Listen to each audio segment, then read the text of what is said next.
Tonight, we have the pleasure and honor of welcoming Cynthia McKinney to Portland. It's good. So Cynthia McKinney is a very special woman for many reasons. She served 6 years in the U.S. House of Representatives and lives to tell the tale, which I want to hear a little more about. She has registered as a Green in the state of California, and she is ready to lead our country and is gonna, yeah, you're excited about that too. And she represents the values of Greens. She has spent her whole career fighting for nonviolence, sustainability, justice, and grassroots democracy. It's her second public appearance. And so what we will do is Cynthia's going to talk briefly, and then we'll take questions. So I'm so thrilled to welcome Cynthia to Portland.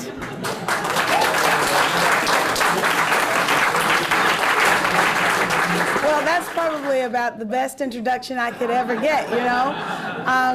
Young Calliope, thank you very much. I'm going to take you with me everywhere I go. This will be a traveling a road show, and, you know, it's going to be wonderful. What Marty told you is, yeah, I haven't made any official announcements yet, but we have filed our official papers with the Federal Election Commission. The name of the committee is the Power to the People Committee. And we thought we would do that because what we're seeing, at least to our south, from our brothers and sisters in the South, are people revolutions. And I recall when Dr. Martin Luther King Jr. made his final speech on the night of April 3rd, 1968. He recounted how he was so happy to be living at that particular moment in the 20th century because people all over the world were saying we want to be free. And so I can say that now it's wonderful for us to be living at the dawn of the 21st century, where once again, people are saying we want to be free. And we've seen that from Venezuela and Brazil. We've seen it in Chile and Argentina. We've seen it in Bolivia and Ecuador. We've seen it just recently in Nicaragua, but we've also seen it in India. We saw it in Spain after the 3/11 tragedy. We saw it in Rome when the coalition of the willing under Berlusconi became the coalition of the crumbling under Romano Prodi. And so people are beginning to understand that there really is power in unity, power in vision, power in a sense of mission. And so as I travel around the country, I'm kind of disappointed because there are a lot of Americans who believe that we are powerless. There are a lot of Americans who are feeling this sense of hopelessness. And we don't have to be hopeless. We don't have to feel powerless. And then I'm traveling with a friend of mine from Haiti, and we can only just imagine what it was like to have your duly elected president stolen from you 2 times. The last time, put on a plane, taken to destination unknown, told you can't come back to Haiti. And yet, the Haitian people, in the face of such a travesty that was perpetrated on them by our own government, by this administration, decided that they were still going to exercise their people power. And they believed in themselves, they believed in the power of the vote, the power of the ballot. And so even in the face of an attempt to steal the election with 86,000 blank ballots, that they were going to stuff in the ballot box against René Préval, who was a friend of Jean-Bertrand Aristide, the Haitian people took to the streets and they demanded that their votes be counted. They demanded that their voice be counted. They demanded that there be election integrity. And as a result, René Préval is the leader of Haiti today because the Haitian people said, we will have it no other way. And so now, in 2000, we know what happened. An election was stolen from us. And there was these rich and very powerful people who felt that they could manipulate the election by naming Florida the battleground state, the home of the president's brother, where he was a governor. And they imported lists of people that they said were not going to be able to vote in Florida from other states that were controlled by other Republican governors. Ohio, New Jersey, there was Chrissy Todd Whitman, Ohio was Voinovich, and even Texas, where George W. Bush was the governor. That act of importing those lists and then banning from the ballot box people who had a right to vote, who had committed no crime, who certainly had not committed felonies, that act in and of itself was also a violation of the law. No one has yet to pay for the violation of the right to vote of people in Florida, and of course now the world has had to pay because no one dared to stand up for the rights of those people who were dispossessed of their right to vote. They were disfranchised in the most cynical and mean-spirited way. And not only do we now pay, but the international community now pays. We have seen the kind of erosion of our civil liberties that probably no one ever experienced. People who came to this country because they believed in America. They believed in our freedoms. They understood that the beacon of hope that we proclaimed ourselves to be, now they are targeted by the Patriot Act, the Secret Evidence Act, the Military Tribunals Act, and with the prospective passage of the Homegrown Terrorism Prevention Act, all of us will be targeted. We could say that because we didn't take care of our business in 2000, we didn't take care of our business in 2004, we better take care of our business in 2008. We must not give up, or as my former colleague John Lewis used to always say, we can't give up, we can't give out, and we can't give in. I shudder to think at what our country will become. Young Calliope deserves a future. This young girl sitting in the audience, yes, you, my sweet, you deserve a future. And America, as I have crossed this country, yes, I've driven from Georgia to Maine 2 times. And now I just came from Seattle and driving to Portland and then going to Corvallis and then going back to Georgia and then heading north to Chicago and all of this traveling. One of the things that I am learning more than anything else is that we have such a large country. We have it's a beautiful country, and it's full of beautiful people, and it's a wealthy country. And we can do better than we are doing. We must do better. The greatest generation didn't make the sacrifices that they made for what is happening in our country today. I know that my mother and my father marched with Dr. King, and they didn't march and make those sacrifices for the America that we have today. The people who have chosen to come and live in our country, they chose a different America, not the America that's being made today.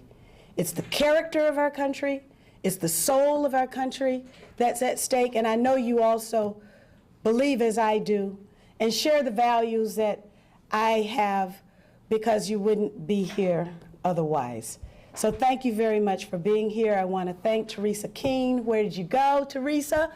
For hosting us this evening. And if you have any questions, I'm more than happy to try and answer them for you. Okay, thank you, everyone. I think we had a question starts over here, first hand. I'm a Vietnam veteran. I know what happened in Vietnam. I know what this government did.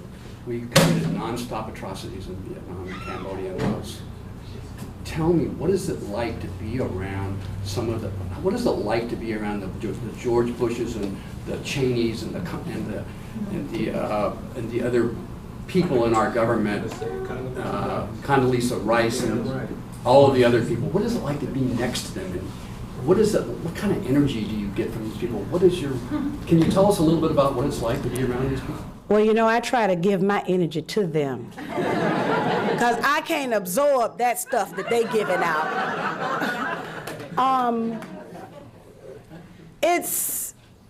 I've never seen anything like it, really. You know, I'm from Georgia. I'm from the South. Georgia is all I know. I have campaigned, my very first congressional campaign back in 1992 was the first time that an African American had run for Congress in the particular areas in my state that comprised what I call the old 11th district. And we had a gentleman come down from Time or Newsweek, and he was actually shocked that I could go into a restaurant and try and reach out to all of the people who were there at the restaurant, and people would not shake my hand. They were shocked that in some of the local towns that I tried to campaign in, people would tell me, "You better get out of town before dark." They were surprised that America still exists. But I can tell you, it does still exist. You guys, you don't know how good you have it here in Portland, because you try coming into some of the areas that I have walked in. And we tried to make things better when I represented that area. Now, what I experienced in the heartland of Georgia, a place full of people that I truly love and love the experience of representing them, is nothing like these people who knowingly make decisions that hurt other people. How in the world can Condoleezza Rice, who was born in Birmingham, Alabama, understands the struggle more than anybody else, choose the side that she has chosen? That's why it was very important for me to include her in the Articles of Impeachment. We had to do that. It's time out for letting people slide. You can't let folks slide when they choose to side with the bad guys. And she made a knowing choice. Colin Powell, you know, he got out, he left, but unfortunately he chose the bad side. And as an African American, it's important for me to call names and to say it as it is. And we can't give folks a pass just because they are walking in a place that we have never walked in before. We can't do that, because when they assume those positions and walk in those places where we have never had the opportunity to walk before, they carry a little bit of the civil rights movement with them. They carry a little bit of the American dream with them. They carry a little bit of what it was that murdered Dr. Martin Luther King with them. And they betray that. They betray that. So,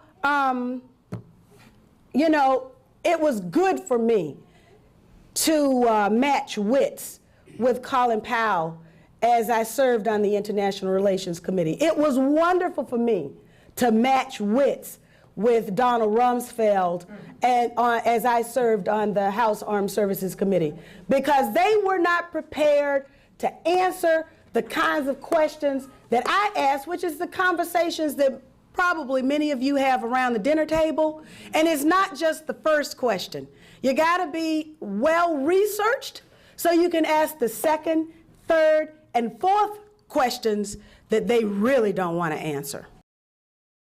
Oh, that's very interesting that you asked that, because I was recently hosted by the Austrian Greens, and in an interview that I did, the headline, I don't know German, but the headline in English was police state. At that part I understood. And, you know, I said, oh my goodness, you know, did I really mean to say that, you know? But honestly, if you've got Blackwater troops patrolling your streets, then what are you? If you can't traverse the city of Washington, D.C. freely, then what is going on? If there's military checkpoints or police checkpoints in the city of New Orleans and Washington, D.C., then what is it that's going on? The Gulf Coast, after Hurricanes Katrina and Rita, seems to me has been turned into a civil liberties free zone. And the idea of certain city councils entertaining ordinances that would create free speech zones. The entire United States is supposed to be a free speech zone. So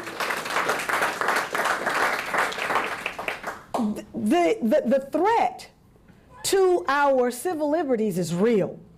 The ability of the United States government to pick certain people and then say, well, you know, we want to know what your medical records are. We want to know what your bank records are. We want to know what books you're reading. We want to know what websites you're visiting. You know, there was a time, I'm a student of the counterintelligence program, and COINTELPRO is sort of like my thing. Well, Senator Frank Church said that those were illegal and un-American activities. Well, they're not quite illegal today, but I think they're still un-American. And so we've really got the opening session of the Democratic majority in Congress should have entertained several bills.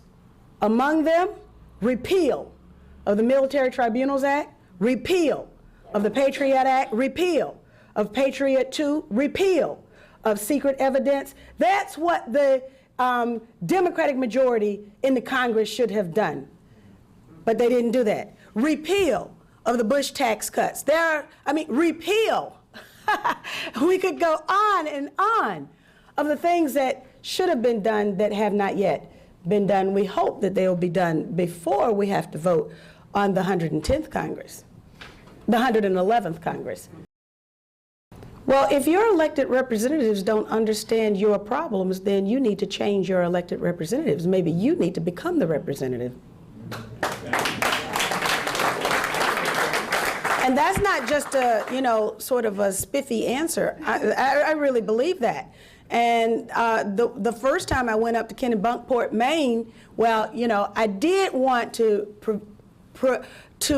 present a special greeting to our president, but I also endorsed Cindy Sheehan in her campaign in San Francisco. And so, you know, what Cindy is doing is very important, because she's showing us that average ordinary folks can make huge differences, huge impacts on public opinion. And so, you know, you can do that too. And we all can do that. I think that's where the beginning of that people power comes from. I mean, you know, what about Evo Morales in Bolivia? I mean, you know, these are just regular, ordinary people who were struggling for justice and struggling with a sense of mission. And now he's, look, the president of a country. Nelson Mandela, I mean, look, he was on the terror list. In fact, they just gave him a waiver so he could come over here. He's still on a terror list. But he became, you know, the president of a country. So we can learn from what people in other countries are doing. We should, and that should also give us confidence to do it ourselves. About 2/3 of our tax money, if you look at it realistically, goes to the military complex, the Lockheeds, Martins, the Northrop Grummings, Raytheons, General Dynamic, SAIC, Booz Allen Hamilton, who revolve these people from government to the military contractors, including our friend Condoleezza Rice. Will somebody call for the nationalization, public ownership of these defense contractors and get them under control simultaneously? Let's start closing the empire, 800 plus foreign bases. We need to shut those down, grab a hold of the Northrop and Lockheeds, and start spreading that money into healthcare. We have given up so much, so we don't have healthcare, we don't have a housing program. Right. But we have thousands of thermal nukes, laser-guided weapons, direct energy weapons, biological and chemical. There's at least 60 aerosol spraying programs around the country. Black ops have gone way out of control. Public needs to wake up yesterday. You know what I mean? The main thing I have learned about Americans, Cynthia, is they know absolutely nothing about America. They don't know about Northrop, Lockheed, SAIC. But they make so many decisions. They're not just military contractors, they're in the finance, surveillance, et cetera, et cetera. Right. That's kind of a rant, but also a statement. And I agree with your statement. It is a rant, but I mean, you know, we all need to be ranting. With specific reference to the Kennebunkport warning, I think there was some language there that should not have been there that sort of compromised the overall message that was intended.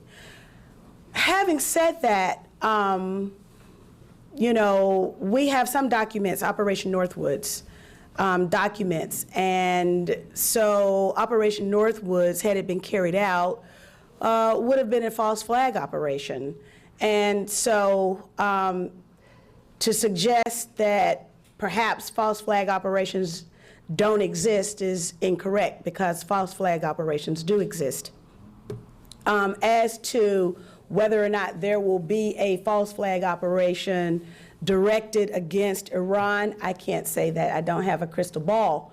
But I think we ought to pay very close attention to what is happening now, the machinations that sort of go on with our government, with this administration, with other governments, and just sort of have our antenna up, because these things can happen. They can happen very quickly, and before you know it, we are engulfed in something, and it really was a false flag operation. We shouldn't fall prey to that.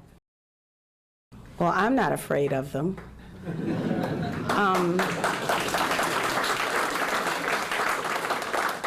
If they have some information that the American people need to know, they ought to tell the American people, and they ought to tell the whole truth. And if there's something that has been threatened, and these people are keeping it to themselves and leaking it here and leaking it there, that's not the way responsible leadership is supposed to act. You just about segued into 9/11 when you started talking about false flag. And I guess a number of us are here tonight to thank you for standing up in the face of all the denial.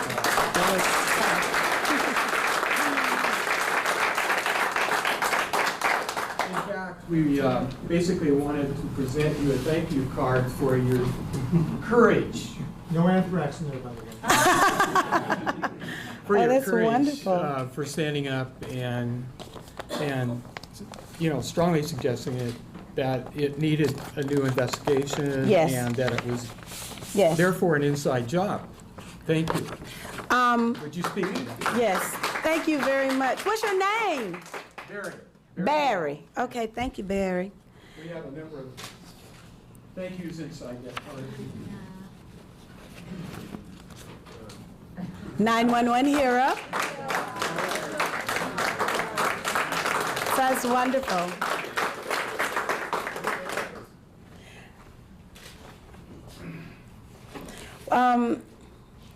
You know, I don't know why like I'm speechless, okay? Can I be speechless sometime? Time's up. You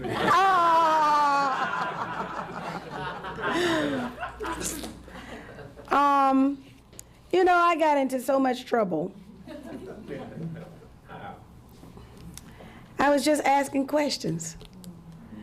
And, you know, I didn't really ask any questions that probably anybody in this room didn't ask. It's just that I asked them out loud. And folk weren't ready for that. And I don't really understand a whole lot of stuff. All I can say is we still don't know the truth about what happened on that particular day. We don't know how it came to be that we've invested trillions of dollars in intelligence and military infrastructure, and it failed 4 times in one day. I think you know. Well, That's my job. so I join with the other people who have called for an international investigation of highly esteemed people, because the whole world has been put into turmoil as a result of the events of that one day. The whole world was lied to. And you know, we can read those articles like talking about the president, Aznar, the conversation that Aznar had with Bush when they were planning all of this. And, you know, they had other countries lying to their people. They lied to us. We all know. And so, you know, we just don't give up. But anyway, I'm really touched, and I thank you very much for this card, because it means a lot to me.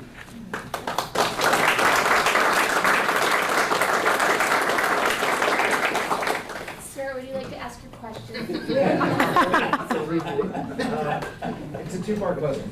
One is Nancy Pelosi that great a ventriloquist that she can put words in John Conyers' mouth?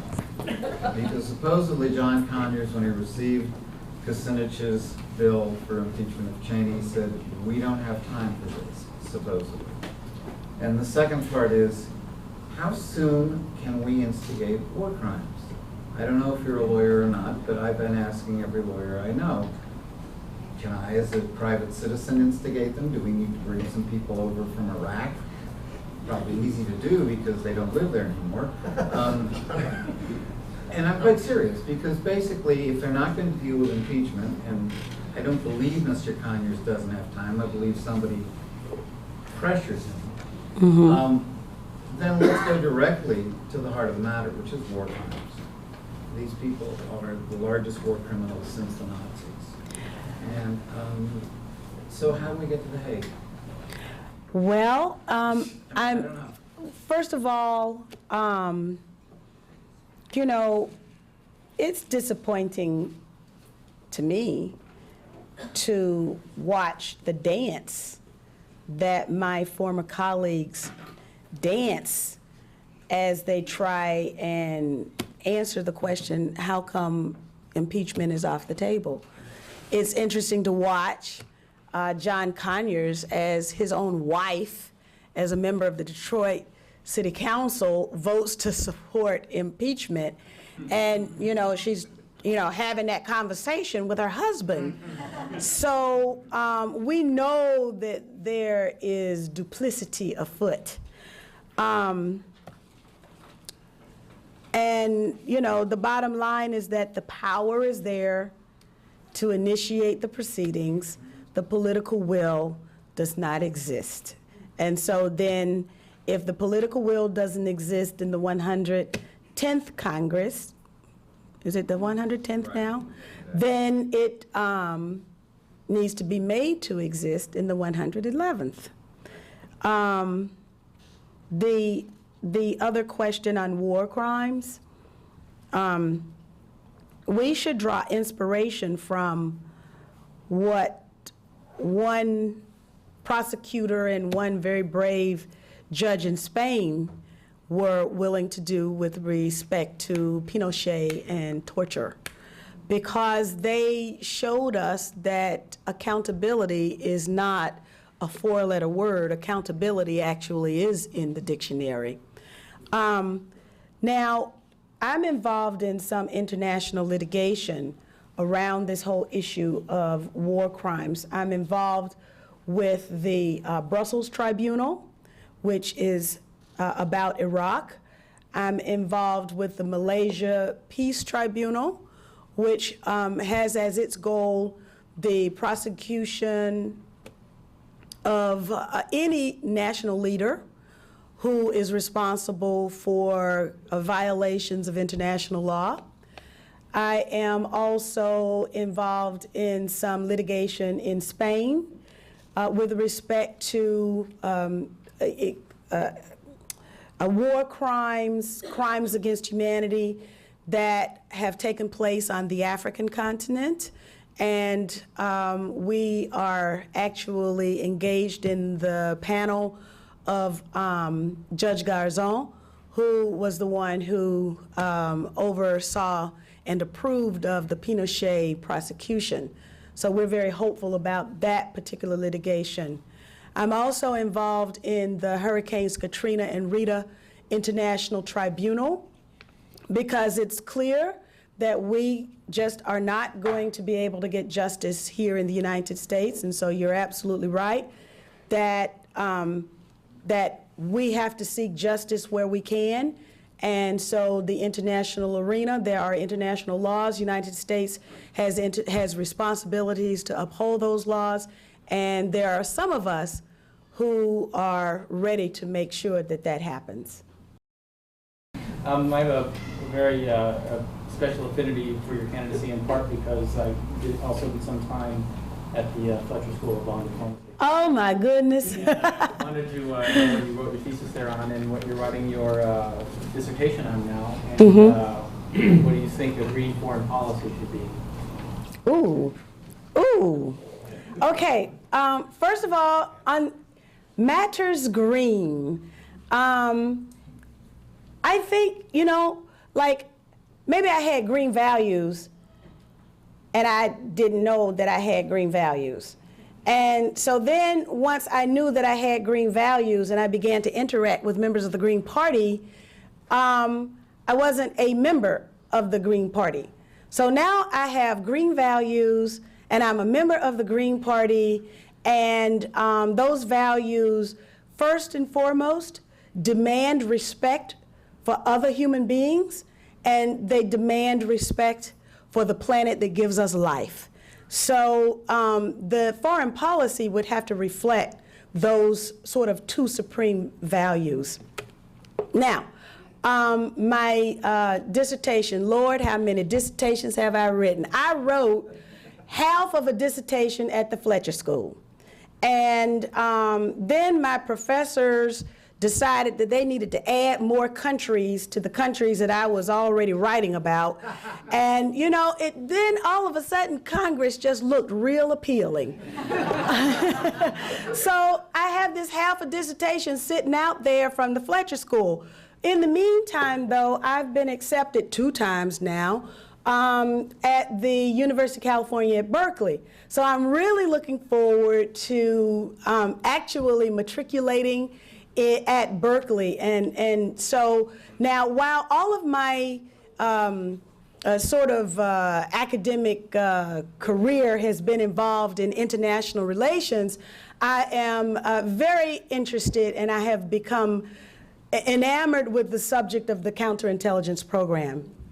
So I will be in the African American Studies Department at the University of California at Berkeley, and I will basically be investigating, hopefully, if these professors will accept what I want to do. But I'd like to look at assassination as a state tool of policy. And the fact of the matter is that our country has been engaged in assassination, and they've not made a secret of it. In fact, there are executive orders to that effect. And we can start with this whole notion of regime change that rolls off some people's lips now, starting with respect to Saddam Hussein. But we know that regime change started a long time ago. And it wasn't just in the application of our foreign policy, it was also in our domestic policy. So for example, Fred Hampton was murdered in his bed while he slept by law enforcement, and we find out later that the FBI had targeted him as a part of the counterintelligence program. And there are dozens of other people who were murdered as a result of the COINTELPRO program. These people, their families have not received justice. Their families, some of them to this day, don't even know what happened to them, how it happened, why it happened. And so as a result of me looking at the counterintelligence program, I found it very interesting that the whole Black Panther Party was disrupted by this East Coast, West Coast kind of rivalry that was stoked by our own FBI. If you go to on the internet, these papers have been put on the internet by an enterprising young man by the name of Paul Wolf. Check it out, read those papers, and if there's students in here, write about that program, and so you will understand what has happened in the past, so we can understand what is happening today and what might happen tomorrow. And so that's why not only was I compelled to drop in legislation exposing to the public all of the papers about the murder of Dr. Martin Luther King Jr., but also interested in following the so-called East Coast, West Coast schism that took place in hip-hop. And so I also dropped in legislation to expose to public view the papers pertaining to the murder of Tupac, which exists today as an as yet unsolved murder. So, you know, that's what I really I like to write about that, because it's so important when we talk about false flag operations. We have to understand what our government is capable of doing, and that's why Operation Northwoods is so important. Now, see, as an African American, I know what it's like, because it was, you know, MK Ultra, and I became friends with the son of Paul Robeson, because Paul Robeson, the strong, proud actor that he was victimized by the MK Ultra program.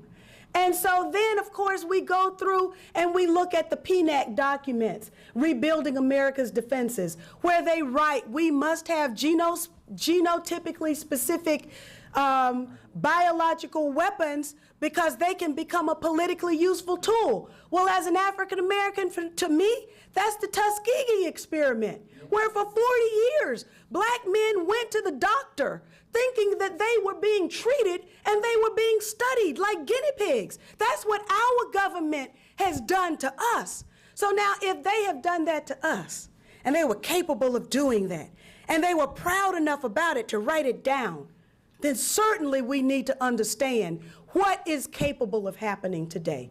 We must understand that.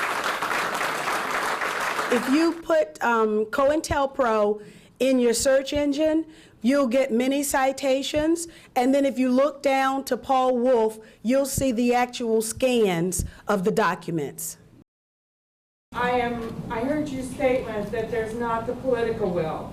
What I would like to know is there international treaty law that we can, as the will of the people, bring our own people or any of these people to the forum, in a public forum, for crimes against humanity? Okay, let's see. Can individual people... Actually, I think the answer is yes, but you might have to do that in international courts. I just need to add, though, that I'm not an international lawyer. I'm not even a U.S. lawyer, but there is something called sovereign immunity. And so while people are in office, that's why it was after Pinochet left office that he was subject to this criminal prosecution. And so either you go up to a certain level and let it rest there, or you wait until they leave office. So, you know, that's why Donald Rumsfeld had to be escorted, whisked out of France, because he was afraid that he was going to be served with a warrant. I don't know very much about chemtrails, and, you know, that's something that I'm going to have to get more information on. Well, you know, we all kind of see what's going on up in the sky. And I mean, chemtrails may be one thing, but remember when we protested, it was the largest protest in Washington, D.C. against the war, and they sprayed the protesters. I was among them. They sprayed the protesters with some substance unknown. So you know, it's up there, but they're also we don't know what else is going on, and that's why people are so skeptical about the spraying programs that go on in cities like, you know, New York City and other places. So I have to learn more about chemtrails. I understand that there's a lot of conjecture about what that might be. At the same time, we have a lot of other things that we need to be worried about, including you know, this sort of nanotechnology now, where they've got these little drone bugs that we don't know what they might be able to do with us, to us. Actually, two questions. One, are they going to allow you to pursue your doctorate in the Oval Office?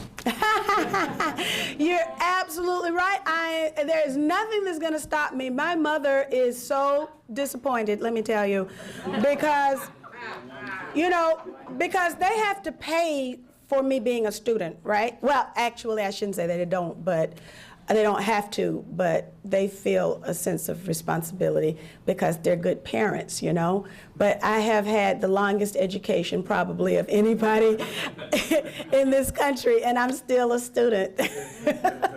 Yeah, actually, it's a good question.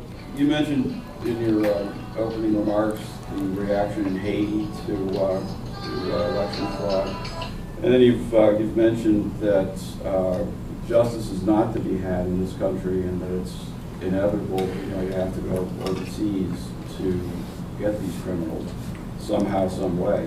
What is it about the American character, in your opinion, that allows two elections to be stolen, that doesn't get millions of people in the streets, preventing this fool from even approaching his alleged house?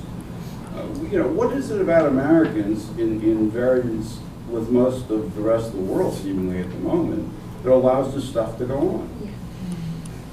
You know, I can't answer that question for you because I'm extremely outraged. And I've been outraged for a very long time.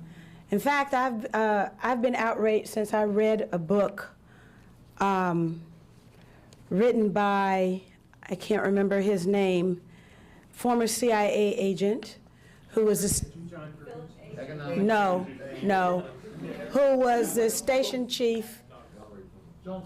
No, John Stockwell, who was the station, who said that? Yes, who was the station chief in Angola. And what really infuriated me was the use of black pride, and yet the lack of information on the part of many black people who were tricked into going to Africa and fighting on the wrong side against SWAPO, against Frelimo, and fighting for actually holding Roberto in the situation of Angola, was the brother-in-law of Mobutu. And that was a cynical trick that was played on black people in the United States by Henry Kissinger. And from that very moment, it was reading that book. Now, I never decided that, you know, thought I would be in Congress or anything like that. But it was reading that book that made me want, once I got elected to Congress, to serve on the International Relations Committee so I could do something about a horrible U.S. policy, foreign policy. So Now I forgot what the question was. Sound like Rumsfeld now. Why are we not in the streets? Oh, yes. You know what? In fact, there was a gentleman, where were we? New York. New York, and it was an African guy? Peruvian. Oh, yes. It was a Peruvian hip-hopper. And the young people probably know who that was. Y'all know who it was? Say it, say it. Absolutely right. Absolutely right. That's right. And he said that Americans must be the only people on the planet who would sit for 17 hours on a JetBlue plane on the runway. Maybe that tells us something. Do you have any closing remarks for everyone? Closing remarks is like, you know,